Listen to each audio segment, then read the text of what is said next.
Harish Bhat alias Praveen Bhat ಸುಮ್ಮನೆ ಕಂಡ ದೇವಸ್ಥಾನಗಳಿಗೆ ಹೊಕ್ಕು ಕಳ್ಳತನ ಮಾಡಿಕೊಂಡು ಬರುವ ಪೈಕಿಯ ಕಳ್ಳ ಅಲ್ಲ. ಯಾವ ದೇವಸ್ಥಾನದಲ್ಲಿ ಎಷ್ಟೊತ್ತಿಗೆ ಹೇಗೆ ಕಳ್ಳತನ ಮಾಡಬೇಕು ಅನ್ನೋದನ್ನು ನಿರ್ಧರಿಸೋದಕ್ಕೆ ಆತ ದಿನಗಟ್ಟಲೆ ಹೋಮ್ವರ್ಕ್ ಮಾಡ್ತಿದ್ದ. ಮೊದಲು ದೇವಸ್ಥಾನವೊಂದನ್ನು ಹುಡುಕಿ ಫೈನಲ್ ಮಾಡಿಕೊಳ್ತಿದ್ದ ಈ ಪಾಕಡ ಪುರೋಹಿತ ನಂತರ ಮಾಡ್ತಿದ್ದ ಮೊಟ್ಟ ಮೊದಲ ಕೆಲಸ ಅಂದರೆ ಅಲ್ಲಿ ಸಿಸಿ ಕ್ಯಾಮೆರಾ ಹಾಕಿದಾರಾ ಅನ್ನೋದನ್ನ ಖಚಿತಪಡಿಸಿಕೊಳ್ಳೋದು. ಸಿಸಿ ಕ್ಯಾಮೆರಾ ಅಳವಡಿಸಿದ ದೇವಸ್ಥಾನಗಳಲ್ಲಿ ಕಳ್ಳತನ ಮಾಡಲ್ಲ.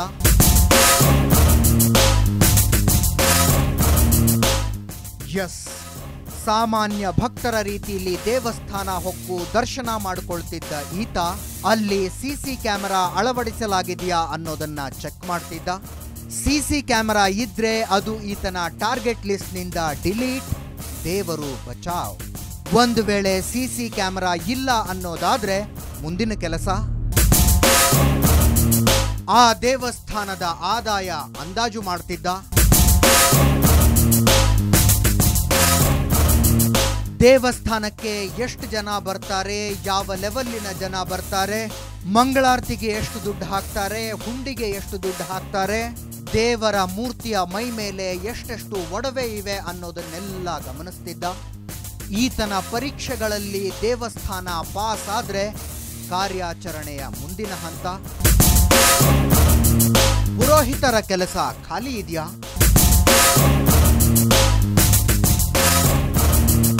ಅಚ್ಚುಕಟ್ಟಾಗಿ ಮಡಿ ಉಟ್ಕೊಂಡೆ ದೇವಸ್ಥಾನದ ಆಡಳಿತ ಮಂಡಳಿಯವರ ಎದುರು ನಿಂತ್ಕೊಳ್ತಿದ್ದ ಹರೀಶ್ ಭಟ್ ಅಲಿಯಾಸ್ ಪ್ರವೀಣ್ ಭಟ್. ನಾನು ಪುರೋಹಿತ, ಕೆಲಸ ಹುಡುಕೊಂಡು ಬೆಂಗಳೂರಿಗೆ ಬಂದಿದ್ದೀನಿ, ನಿಮ್ಮಲ್ಲಿ ಅವಕಾಶ ಮಾಡಿಕೊಡಿ ಅಂತ ದಾಳ ಉದುರಿಸೋನು. ಕುಲ ಕಸುಬಿನಿಂದಾಗಿ ಕಲಿತಿದ್ದ ಕೆಲ ಸಂಸ್ಕೃತ ಶ್ಲೋಕಗಳನ್ನ ಸ್ಯಾಂಪಲ್ಗೆ ಹೇಳೋನು.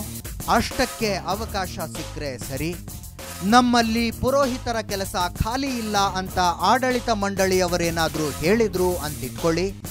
ಆಗ ತನ್ನ ಬತ್ತಳಿಕೆಯಿಂದ ಇನ್ನೊಂದು ಬಾಣ ತೆಗೆದಿದ್ದ. ಮನಸ್ಸಿನ ನೆಮ್ಮದಿಗೆ ಪೂಜೆ ಮಾಡ್ಕೊಂಡಿರ್ತೀನಿ, ಕೆಲಸ ಕೊಡದಿದ್ರೆ ಸರಿ, ನನ್ನ ಮನಸ್ಸಿನ ನೆಮ್ಮದಿಗೆ ದೇವರ ಸೇವೆ ಮಾಡ್ಕೊಂಡಿರ್ತೀನಿ ಅಂತಿದ್ದ ಈತ. ಈ ಮಾತಿಗೆ ಬೇಡ ಅನ್ನೋ ನಿರ್ದಯಿಗಳ್ಯಾರು, ಸರಿ ಬನ್ನಿ ಅನ್ನೋರು. ಮೊದಲೆರಡು ದಿನ ನೆಲ ಒರೆಸ್ಕೊಂಡಿರ್ತಿದ್ದ. ನಂತರ ನಿಧಾನಕ್ಕೆ ಪೂಜೆಗೆ ಬೇಕಾದ ಹೂವು, ಹಣ್ಣು, ತೆಂಗಿನಕಾಯಿ ತಂದು ಕೊಡೋನು. ಆಮೇಲೆ ಮಂಗಳಾರತಿ ಮಾಡೋದಕ್ಕೆ ಶುರು ಮಾಡೋನು. ಮಂಗಳಾರತಿ ತಟ್ಟೆಗೆ ಬಿದ್ದ ಅಷ್ಟು ಕಾಸನ್ನ ದೇವಸ್ಥಾನದ ಪೂಜಾರಿಗೆ ಕೊಡ್ತಾನೆ. ಅಲ್ಲಿಗೆ ನಂಬಿಕೆ ಬರುತ್ತೆ. ಪೂಜಾ ಪಾಠ ಇವನೇ ನೋಡ್ಕೊಳ್ಳಬಲ್ಲ ಅಂದ್ಕೊಂಡು ಬೇರೆ ಕಡೆ ಗಮನ ಕೊಡ್ತಾರೆ. ಆಗ್ಲೇ ನೋಡಿ ಗುಡಿಸಿ ಗುಂಡಾಂತರ.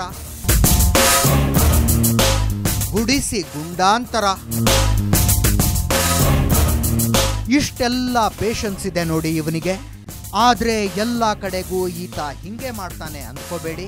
ಕೆಲವು ದೇವಸ್ಥಾನಗಳಲ್ಲಿ ಭಕ್ತರ ರೂಪದಲ್ಲಿ ಹೋದಾಗ್ಲೇ ಎಲ್ಲೆಲ್ಲಿ ಏನೇನಿದೆ, ಗರ್ಭಗುಡಿಯ ಕೀ ಎಲ್ಲಿರುತ್ತೆ, ಮಧ್ಯಾಹ್ನದ ಹೊತ್ತಿನಲ್ಲಿ ಬಂದ್ರೆ ಏನೇನು ಸಿಗುತ್ತೆ ಅನ್ನೋದನ್ನೆಲ್ಲ ಕಂಡುಕೊಂಡು ಕಾರ್ಯಾಚರಣೆಗೆ ಇಳಿದು ಬಿಡ್ತಿದ್ದ. ಜೆಪಿ ನಗರದ ಮಾಧ್ವ ಮಠದಲ್ಲಿ ಈತ ಮಾಡಿದ್ದು ಹಿಂಗೆ. ಡಿಸೆಂಬರ್ ತಿಂಗಳಲ್ಲಿ ಮಧ್ಯಾಹ್ನದ ದಿನ ಅವರು ಊಟ ಮಾಡಿ ಅರ್ಚಕರು ಮನೆಯಲ್ಲಿ ರೆಸ್ಟ್ ತಗೋತಾಯಿದ್ರು. ಆ ಟೈಮಲ್ಲಿ ಅವರ ಮಗ ಮನೆಯಿಂದ ಬಾಗಿಲನ್ನು ಹಾಕ್ಕೊಳ್ದಿರ ಆಚೆ ಏನೋ ಪರ್ಚೇಸ್ ಮಾಡಬೇಕು ಅಂತ ಹೋದ. ಆ ಟೈಮಲ್ಲಿ ಇಲ್ಲಿ ಒಂದು ಅಚಾತುರ್ಯ ನಡೆದಿದೆ. ಈ ಸುಮಾರು ದಿವಸದಿಂದ ಇಲ್ಲಿ ಇದು ನಮ್ಮ ಸಂಘಕ್ಕೆ ಬರ್ತಿದ್ದ ಒಬ್ಬ ಯಾವುದೇ ಒಂದು ಸಂದರ್ಭದಲ್ಲಿ ಸಮಾರಂಭಗಳಲ್ಲಿ ಊಟಕ್ಕೆ ಬಂದು ಅರ್ಚಕರ ಮನೆಯಲ್ಲೂ ಸಂಪರ್ಕ ಇಟ್ಕೊಂಡು ಎಷ್ಟೋ ದಿನ ಬಂದು ಅವ್ರ ಮನೆಯಲ್ಲಿ ನೀರು ಕುಡಿದು ಎಲ್ಲ ಮಾಡಿಕೊಂಡು ಇದನ್ನೆಲ್ಲ ಆ್ಯಕ್ಟಿವಿಟೀಸೆಲ್ಲ ಗಮನಿಸಿ ಅವತ್ತಿನ ದಿನ ಮಧ್ಯಾಹ್ನ ಯಾವಾಗ ಅವರ ಅರ್ಚಕರ ಮಗ ಬಾಗಿಲು ತೆಗೆದು ಹೋದ್ನೋ ಆ ಗರ್ಭಗುಡಿ ಕೀನ ಅವ್ರ ಮನೆ ಅರ್ಚಕರ ಮನೆ ಒಳಗೆ ಇದ್ದದ್ದನ್ನು ತೊಗೊಂಡು ಇಲ್ಲಿ ಬಾಗಿಲು ತೆಗೆದು ಗರ್ಭಗುಡಿ ಬಾಗಿಲು ಸಹ ತೆಗೆದು ಒಳಗಡೆ ಇದ್ದ ಕೆಲವು ಬೆಳ್ಳಿ ಬಟ್ಲುಗಳು ತೀರ್ಥಕ್ಕೆ ಉಪಯೋಗಿಸ್ತಾ ಇದ್ದು, ಪೂಜೆಗೆ ಉಪಯೋಗಿಸ್ತಾ ಇದ್ದಂಥ ವಸ್ತುಗಳನ್ನ, ಹಾಗೂ ಈ ಗರ್ಭಗುಡಿ ಮುಂಭಾಗದಲ್ಲೇ ನಾವು ಒಂದು ಹುಂಡಿಯನ್ನು ಇಟ್ಟಿದ್ದೀವಿ. ಆ ಹುಂಡಿಯಲ್ಲಿ ಭಕ್ತರು ಕಾಣಿಕೆ ಹಾಕುವಂಥ ಹುಂಡಿ ಅದು. ಆ ಬೀಗನೂ ಹಾಕಿತ್ತದಕ್ಕೆ. ಆ ಹುಂಡಿನ ಸಹ ಒಡೆದು ಬೇರೆ ಇದಕ್ಕೆಲ್ಲ ಕೀ ಬಿಗಿದ್ಕೆ ಇತ್ತು, ಇದಕ್ಕೆ ಬಿಗಿದ್ಕೆ ಇರಲಿಲ್ಲ. ನಮ್ಮ ಅಧಿಕಾರಿಗಳ ಹತ್ರ ಇತ್ತು, ನಮ್ಮ ಆಫೀಸ್ನಲ್ಲಿತ್ತು. ಅದಕ್ಕೆ ಅದೊಂದನ್ನು ಹಾಗೆ ಒಂದು ಕಬ್ಬಿಣದ ಸಲಾಕೆಯಿಂದ ಬೀಗ ಒಡೆದು ಅದರಲ್ಲಿದ್ದ ಸುಮಾರು ಹಣವನ್ನು ತೆಗೆದುಕೊಂಡು ಹಾಗೂ ಈ ಪೂಜಾ ಸಾಮಾನುಗಳನ್ನು ತೆಗೆದುಕೊಂಡು ಪರಾರಿಯಾಗಿದ್ದ.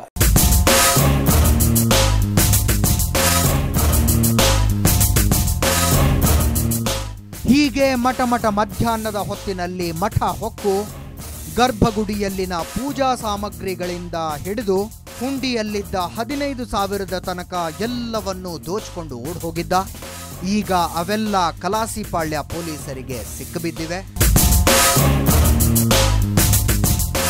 ಹುಟ್ಟುಗುಣ ಸುಟ್ಟರೂ ಹೋಗಲ್ಲ ಅಂತ ನಮ್ಮ ಹಿರಿಯರು ಸುಮ್ಮನೆ ಗಾದೆ ಮಾತು ಹೇಳಿಲ್ಲ. ಆ ಗಾದೆ ಮಾತಿಗೆ ಪಕ್ಕಾ ಉದಾಹರಣೆ ಈ ಪ್ರವೀಣ್ ಭಟ್ ಅಲಿಯಾಸ್ ಹರೀಶ್ ಭಟ್. ಸ್ವತಃ ತಂದೆ ತಾಯಿನೇ ತಮ್ಮ ಮಗನ ಕಳ್ಳತನದ ಚಟಕ್ಕೆ ಕಡಿವಾಣ ಹಾಕೋದಕ್ಕಾಗದೆ ಆತನನ್ನು ಮನೆಯಿಂದ ಹೊರಗೆ ದಬ್ಬಿದ ಕೇಸಿದು. ಒಂದು ಸಣ್ಣ ಬ್ರೇಕ್ನ ನಂತರ ಆ ವಿಷಯ ಹೇಳ್ತೀವಿ.